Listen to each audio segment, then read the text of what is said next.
Apóstolos, capítulo 12, verso 5.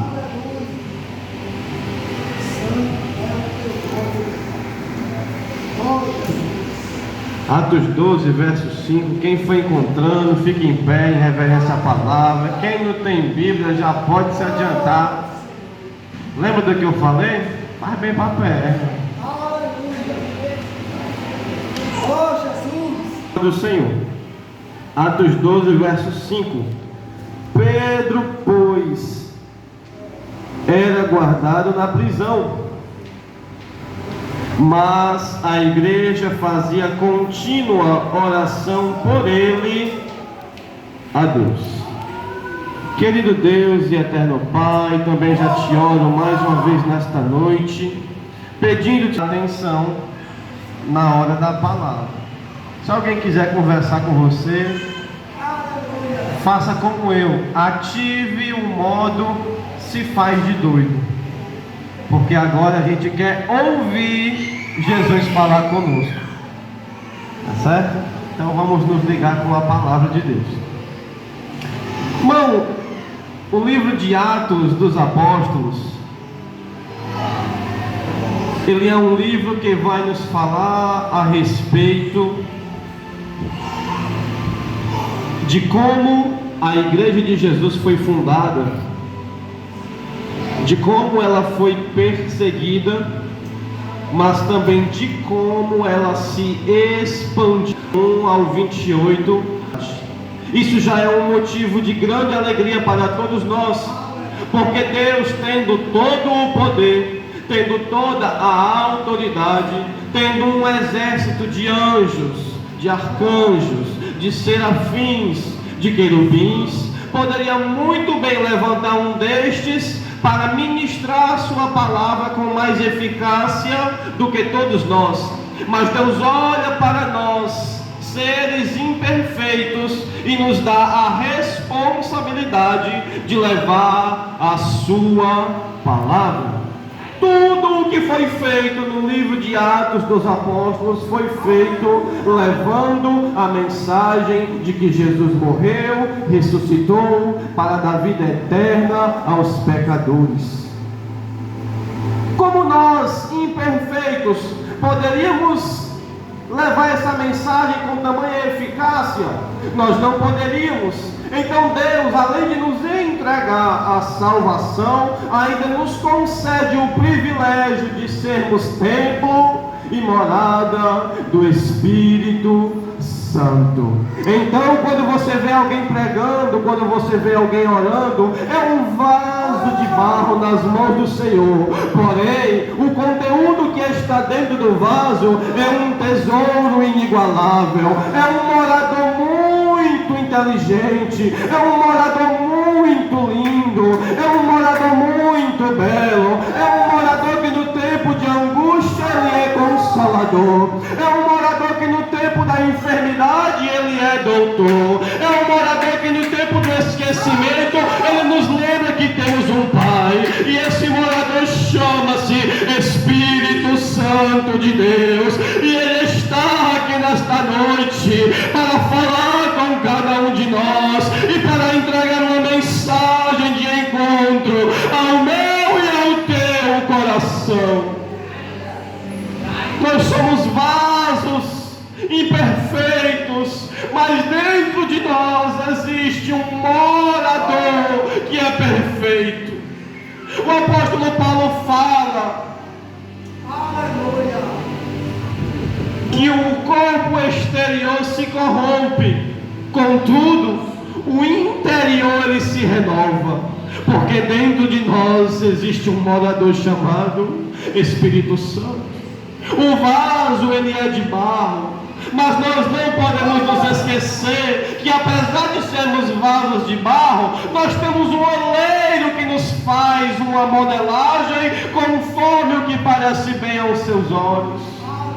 O Espírito Santo capacitou a igreja de Atos dos Apóstolos para levar uma mensagem de evangelho, para levar uma mensagem de boas novas. Quais são as boas novas? Nós, outrora, estávamos perdidos, estávamos condenados, mas um que é Deus desceu, se fez carne, venceu a morte, ressuscitou, e Ele agora está nos dando o perdão dos pecados e a oportunidade de vida eterna. A morte aprisiona muitas pessoas no passado, mas hoje ela foi vencida pelo nosso Senhor Jesus de Nazaré, e o poder que Ele usou para vencer a morte, Ele também vai usar para nos levantar do túmulo e os nossos entes queridos, quando partimos dessa, como diz o povo, para melhor. A igreja anunciou a mensagem, ganhou muitas almas, começou a incomodar os homens. Não, a nossa luta não é contra a carne nem contra a sangue. Começou a incomodar o reino das trevas, porque o reino das trevas ele está muito bem preenchido. Ele é formado de um exército organizado, mas a igreja foi capacitada com o poder do Espírito Santo para combater contra as portas do inferno. E todos nós sabemos que porta não é instrumento de ataque, porta é instrumento de defesa. O papel da igreja não é esperar as portas virem de lá para cá nos confrontar. O papel da igreja é ir daqui para lá e arrebentar as portas do inferno pela autoridade que Jesus nos deu. Então, quando a igreja começou a levar a mensagem, o ninho do inferno se sacudiu, uma perseguição foi levantada. Quando a perseguição foi levantada, pensando o diabo que estaria atrapalhando a obra de Deus, pelo contrário, estava ajudando. Porque antes da perseguição, a igreja estava apenas em Jerusalém, mas quando veio a perseguição, um Filipe foi mandado para Samaria. Ele pegou um Paulo, transformou e agora mandou para os confins da terra. Isso nos mostra que Deus em todo lugar não perdeu o controle. Em todo lugar Ele tem alguém para fazer a sua obra. Em Jerusalém Ele tinha um Jeremias, na casa de Naamã Ele tinha uma pequena menina, e aqui nesta noite Ele tem a mim, Ele tem a você para fazer a sua obra. Aonde você está é aonde Deus quer te usar.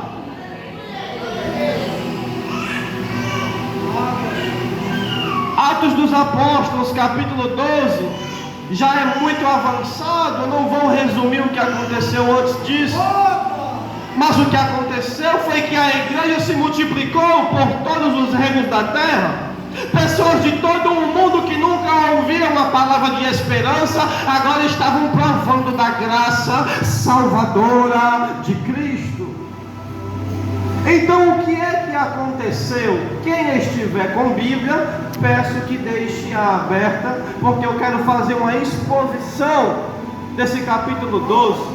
No versículo de número 1 nós vemos que está escrito: por aquele mesmo tempo, o rei Herodes estendeu as mãos sobre alguns da igreja para os maltratar.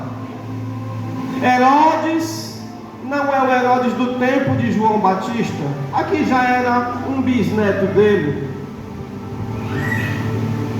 Aquele homem levantou-se com tamanha fúria contra a igreja do Senhor, lançando mão contra os servos do Senhor para os maltratar.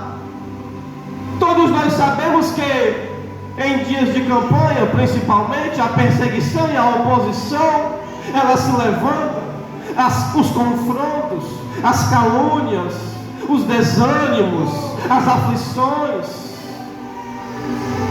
pedradas vindas de todas as direções vêm para tentar nos abater, para tentar nos afligir. Tudo isso é fúria do inimigo, porque hoje nós somos uma igreja que pela graça de Deus estamos dando fruto. E árvore que tem fruto, geralmente alguém taca pedra para derrubar o fruto, alguém tenta estirar a mão para roubar o fruto. Pedradas, levantes que se levantam contra a igreja, são da parte do adversário para roubar o fruto que nós estamos dando para Deus.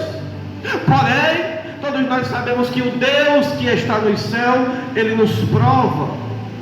Ele não nos prova para nos matar, Ele nos prova para nos aprovar. Infelizmente estamos vivenciando tempos que as pessoas querem ser aprovadas e não passar pela prova. E todo mundo aqui que foi estudante sabe que ninguém recebe aprovação se não passar pela prova. A prova, ela nos lapida, a prova, ela nos modela, a prova nos dá amadurecimento espiritual, a prova nos diferencia de meninos na fé para homens na fé. A prova nos dá mais gozo no Senhor, porque nós vamos aprender a não depender de nossas forças, mas sim a depender do nosso Senhor que fez o céu e a terra.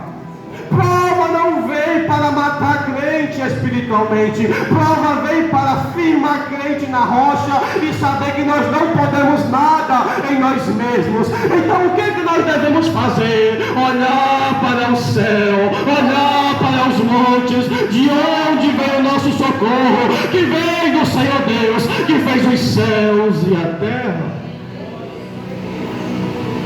Então